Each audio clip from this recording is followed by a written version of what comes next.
అందరికీ నమస్కారం. Welcome to kitchen India. ఈరోజు మష్రూమ్ చిల్లీ తయారీ విధానాన్ని చూద్దాము. ముందుగా మష్రూమ్స్ని కడిగి ముక్కలుగా కట్ చేసి పెట్టుకోవాలి.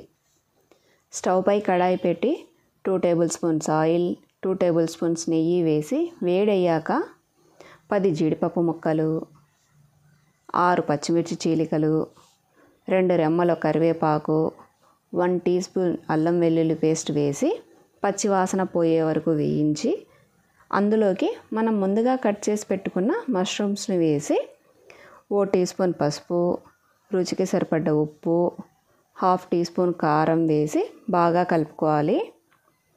ముందు పచ్చిమిర్చి వేసాం కాబట్టి కారం తక్కువగా వేసుకోవాలి. మూత మూసి 15 నిమిషాలు మీడియం ఫ్లేమ్ మీద మగ్గించుకోవాలి. అందులో వచ్చిన నీళ్ళతోనే మగ్గిపోతుంది. మష్రూమ్స్ మగ్గేలోపు ఒక ఉల్లిపాయ తీసుకొని 4 ముక్కలుగా కట్ చేసి చీలికలుగా తీసి పెట్టుకోవాలి. 10 వెల్లుల్లి రెబ్బలు సన్నగా కట్ చేసుకోవాలి.